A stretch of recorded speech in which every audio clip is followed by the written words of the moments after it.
झारखंड में जलाशयों और सार्वजनिक जमीन पर अतिक्रमण को लेकर हाईकोर्ट ने एक बार फिर सख्त रुख अपनाया है। हाईकोर्ट ने साफ शब्दों में कहा है कि राज्य में कहीं भी अतिक्रमण बर्दाश्त नहीं किया जाएगा। खासकर नदियों, डैम और जलाशयों के कैचमेंट एरिया में किया गया कब्जा सीधे कानून का उल्लंघन माना जाएगा।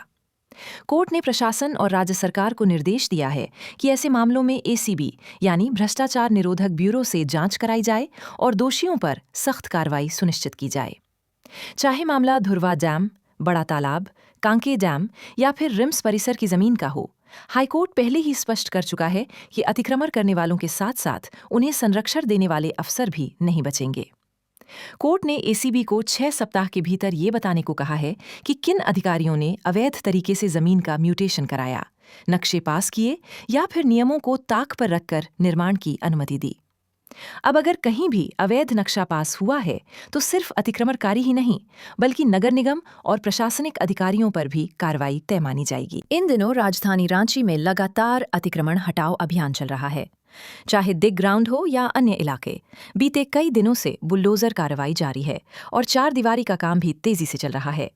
इसी बीच जलाशयों को लेकर हाईकोर्ट का ये आदेश बेहद अहम माना जा रहा है। हाईकोर्ट ने 4 बड़े निर्देश दिए हैं। पहला, नदी, डैम और जलाशयों के कैचमेंट एरिया में अतिक्रमण करने वालों पर सीधे एफआईआर दर्ज होगी। दूसरा, जिन अधिकारियों की मिलीभगत सामने आएगी उनके खिलाफ विभागीय कार्रवाई होगी। तीसरा, अतिक्रमण हटाने में जो भी खर्च आएगा वो अतिक्रमणकारियों से ही वसूला जाएगा। और चौथा, जलाशयों के आसपास बने सभी अवैध निर्माणों की जांच एसीबी करेगी। कोर्ट ने साफ कहा है कि अगर कोई व्यक्ति या संस्था अवैध कब्जे को संरक्षण देती है तो ये भी कानूनन अपराध होगा।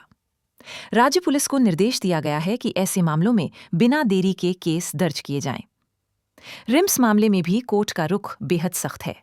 यहां अतिक्रमणकारियों और दोषी अधिकारियों से ही पैसा वसूल कर पीड़ितों को मुआवजा देने का निर्देश दिया गया है। एसीबी इस पूरे मामले की परत दर परत जांच कर रही है और 6 सप्ताह में स्टेटस रिपोर्ट दाखिल की जाएगी। अब बड़ा सवाल यही है कि हाईकोर्ट के इतने कड़े आदेशों के बाद क्या अतिक्रमणकारियों में डर पैदा होगा या नहीं?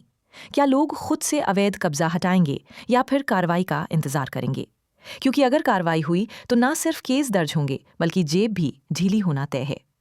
अब नजरें टिकी हैं एसीबी, नगर निगम और जिला प्रशासन पर कि वे हाईकोर्ट के आदेशों को कितनी सख्ती से जमीन पर उतारते हैं।